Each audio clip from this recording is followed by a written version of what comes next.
You're going to need this one day.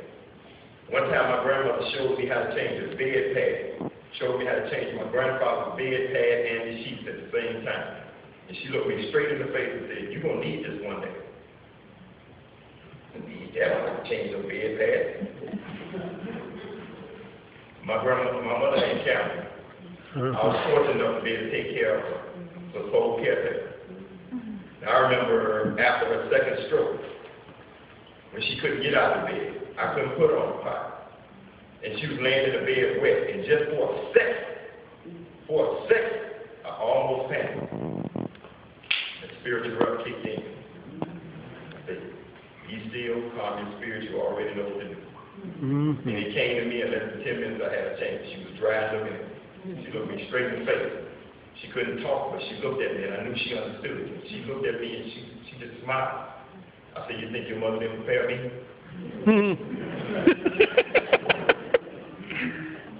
All we have to do is believe.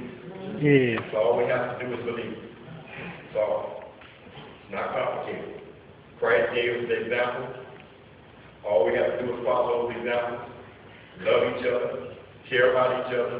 Don't be afraid to help. And most importantly, don't be afraid to give a little. When you live in a society based on taking all the time, always receiving, sometimes you can get confused to think that receiving is giving. Because you're giving somebody a chance so he can receive. That's confusion. Mama. Whenever in doubt, this is what I live by. Always give more than I ask for. I live by that. I will always give more than I ask for. It's simple. If you stick with that, you can't go wrong. So we ask the question again. Who are the poor? We're the poor.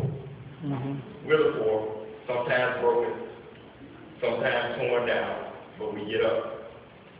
Why should we help? Because it's the right thing to do.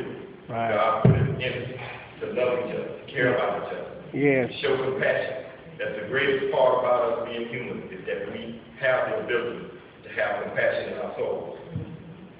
When I go out and speak in schools and I talk to young men and young women, one of the things I try to get them to understand is the difference between you and an animal. And I used to ask them, do any of you understand what it means to be a human being? And what do you mean by that? I said, if y'all don't remember anything else I've taught you here today, please remember these three things. Number one, you stand upright on two legs. Number two, you have the ability to reason. Number three, you have the ability to bring about what? Sympathy and compassion. What does God say going right commandment? On your heart and in your mind.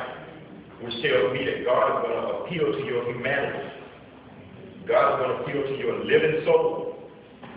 For you to walk in mercy and grace. And uplift people the way you want to be uplifted. So the message is simple. It's not complicated. It's not rocket science. You don't have to go get 4 PhDs to understand it. Mama. Love as you want to be loved. Yes. Care as you want to be cared for. And just give a little. You don't want anything else, just give a little. Yes. At the end of the day, we are the poor. We help because we know it is right. And most importantly, the foundation of the church is built on it. It's our heritage. Yes. When you cry, I cry. I cry along with you. Yes. When you smile, I smile. Yes. I smile along with you. Thank you. Amen.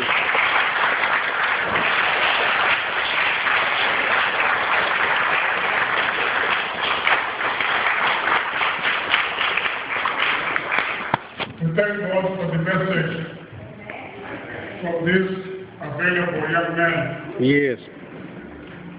I have to make a confession here. I said to this,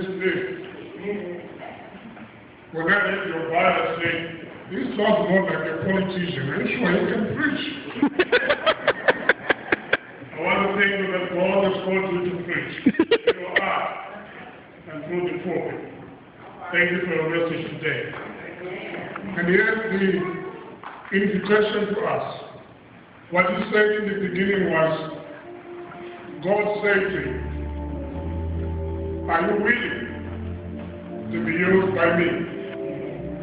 Are you willing to discern by me. It's not about your skills. It's not about your education. The question to you today and me is, are we willing?